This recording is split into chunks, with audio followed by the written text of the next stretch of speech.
I know, towards the end, we've been talking a lot about the election in 2020, but before we get to 2020, we got one emergency, and it's on our southern border. I think we could shelve the whole talk of it not being a crisis, a humanitarian crisis. It is now looked at, in my words, a catastrophe at the border, and we're left the Border Patrol to try to solve the problem. Thank goodness Lindsey Graham has put something forward that I hope would get some bipartisan support. Simple fixes to the border to send a different message to Central America, who are flooding our borders because they know in a matter of 20 days they're allowed to get in. Yep, here's his plan. He says he wants asylum applications from Northern Triangle residents in contiguous countries. They must be filed at processing centers outside the U.S. In other words, if you're in Honduras, you'll be able to apply for asylum in Honduras. Or Mexico. Allow families to be held together up to 100 days in the U.S. while they make their asylum claims. And that's the Flores rule, an adaptation going from 20 days to 100 days. And families will still stay together. Right. They say that they could deal with even 60 days, but 100 is a great place to start. By the way, Lindsey Graham will roll this out at 10 o'clock. Because they're going to have to speed it all up. 500 new immigration judges, and they will help because having all of these judges will help process these families. They can't do it in 20 days, they say, but 100 days gives them enough time. Only 7% qualify for asylum. They just need their day to be heard. When they get heard, they'll be sent back. The word will get back that you will not be able to stay. The judges are ready. The financing has to come, and that number will help unload the 3-year wait. And finally, unaccompanied minors from Central America will be returned to their country of origin after they have been stopped. So we won't have to pay to house them, right? Yeah, apparently. But we will have to pay to transport them. We're going to have to pay for a lot of stuff.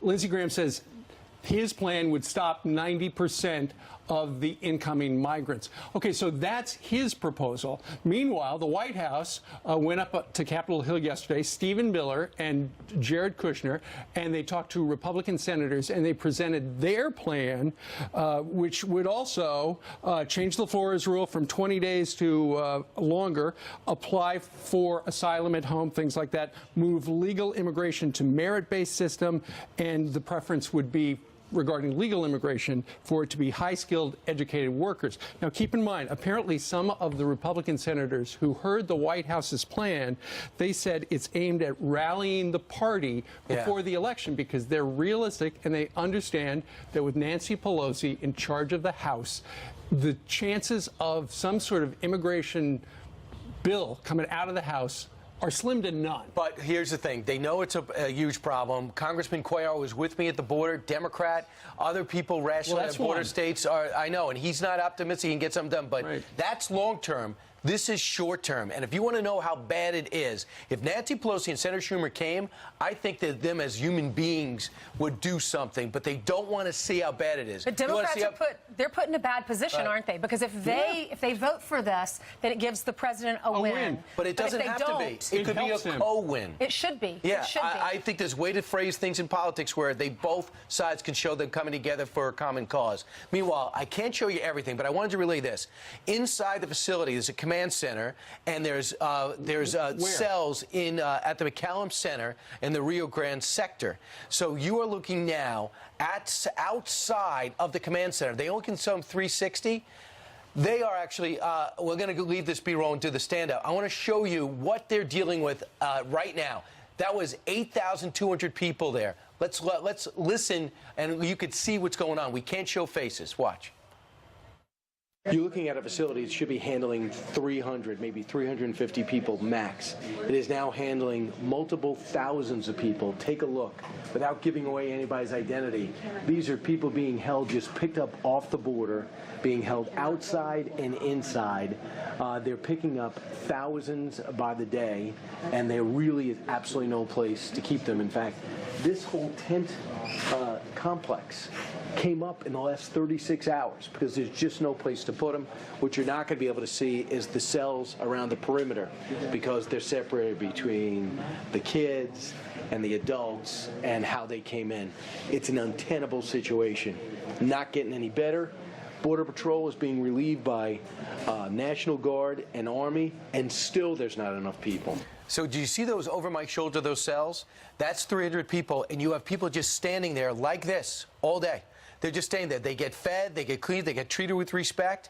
But then you have others, because you put a whole bunch of men with nothing to do all day, they got to worry about security. So they have other men walking around with non-lethal weapons in case there's some type of uprisings. And then you got little kids sitting there with their moms and other families, but you have to protect. It's like, you can't just put a bunch of strange men with little kids and women. They're in the custody of the federal government. We've got to take care of them. And when people say fences, not fences. These are huge warehouses used to store big equipment and Humvees. So what they do is they just set up barriers between groups. And just picture this. Yesterday, over 2,000 people came. The day before, over 2,000 people came. When I was there, 2,200. So that facility is supposed to hold 400 and maybe can hold 800. Now has 8,400. Do the migrants, they wait on the Mexican side until our border agents say, come on in the facility? No, they walk right up the path and say, take me. And they all speak Spanish, and they all have different stories. The ones that I saw that you'll see tomorrow, mostly from Honduras, and then I saw a few dozen come up from Cuba. So all those people outside, you couldn't show faces, but on that monitor, they're all waiting, and some in that Nothing to do. So they're waiting to be asked in so we can process them? Right. They're going to be at some point put on a bus, fingerprinted, put on a bus, and just sent out into the middle of the country. This is, ladies and gentlemen, catch and release, because Congress won't do a thing. The Border Patrol has no choice. Catch, release in 20 days. Well, coming to a city near you. And to the point that the Democrats are not going to help the Republicans in any way. Yesterday, the House Democrats moved to block the Pentagon from reprogramming any of the money. I mean, you were talking to acting Secretary of Defense about reprogramming some money. Democrats want to stop that. So they're just going to not do anything until after the election? It doesn't look like it, yeah, because otherwise they would give Donald Trump a win. This is one of his core issues, and if he's able to say in the run-up to the election, look, I got him to change the rules, you're welcome, that helps him. What they and risk, the Democrats Here's what they risk. We have another year and a half until the election. The Democrats, the voters, especially the independents, are going to say there is a major problem on the border. Democrats aren't doing anything. Here's where you're right. Here's where you're right, Ainsley. There are 70 Democrats sitting in Trump-won districts. They have to show that they can be effective legislators. They have zero to show except for investigations that never get off the ground and a refusal to act in the best interest of the country.